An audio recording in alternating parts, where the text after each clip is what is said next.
Hi, everyone. I am live now. Sorry about that. It's hard to tell sometimes. Today, I want to talk to you about something that's been talked about a lot recently in our group, and that is whether or not you let someone come to your home on a first date. Okay, this is a really important topic, and it is a safety issue. So, I want to share some thoughts with you.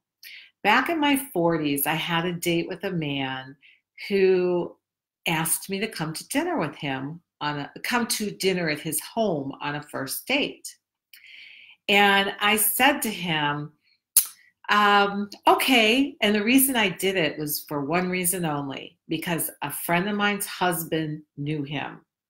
Otherwise, I would have said, no, I think we need to meet in a public place. Now, why is this important to meet in a public place? One, online dating brings out some of the best and some of the worst in people. And you do want to get to know someone, regardless if they've been checked out by someone, unless you know someone that personally knows this person. You want to meet in a very public place, and you may even want to meet a couple times in a public place. I remember having dates where if I did not know someone or one of my friends didn't know him, I drove myself. You don't need men knowing where you live until the time is right and until you know that you're totally safe. So on a first date, what you want to do is you want to be out there going to places like coffee shops. If you're going at night, I strongly suggest you park by a door or as close to a door as you can and under a light. Also, let him pull out first. Or if you pull out first and he pulls out, don't go your regular way home. Kind of make sure he's not behind you. Now, I don't want to scare you because most men really are safe, but I do think it's important that you protect yourself. Another way that you protect yourself is by having a Google voicemail. Back in the day when I was dating, I gave this guy my cell phone number, and I figured I wasn't going to tell him I was a dating coach. I just said I helped women. Next thing I know, I get an email back from him that says, "Oh, you're a dating coach." And I said, "Oh, yeah, I am." But I said, "How did you know that?" He said, "I Googled your phone number." If you go to Google Voice, they will give you a phone number that has an area code that's appropriate to your area. And you can use that. The cool thing about it is you can also text using it. The most important thing is, though, you do not have your name sitting at the bottom of every one of your emails, because that will show up too, because you are texting through email.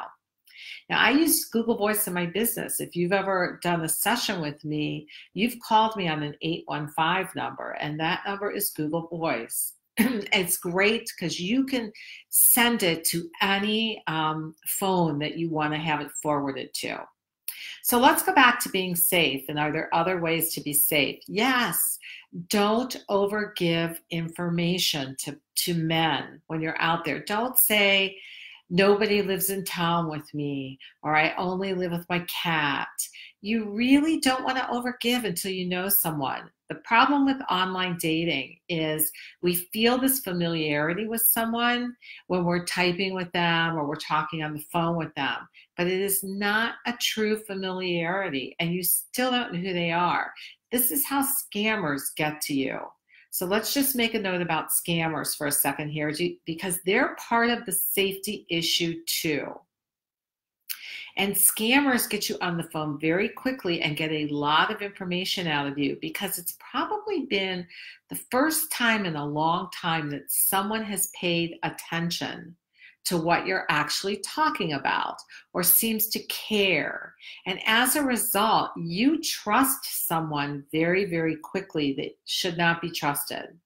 So one of the other safety things is, I see a couple of people here I just want to say hi to. Let's see, I have to put my glasses on because dang if I can read. without them. To Kathy and Kay and anyone else that's here. And by the way, if you're here and you want to ask questions in a minute, I'll let you do that too.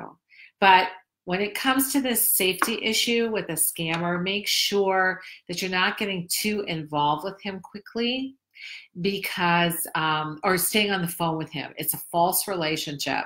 And this is another place where we feel very safe, but you are not necessarily safe.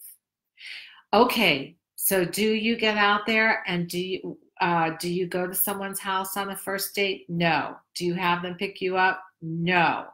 The only way that you can have them pick you up or go to their home or they come to yours is if someone you know knows them.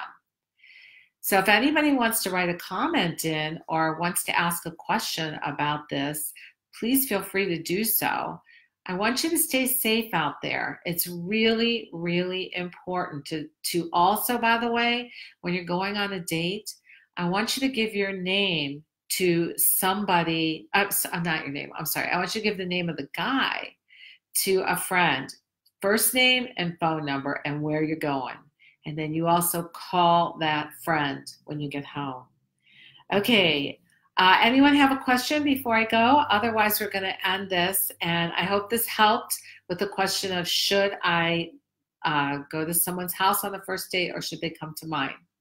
All right, I think we're good then. Until the next time, bye.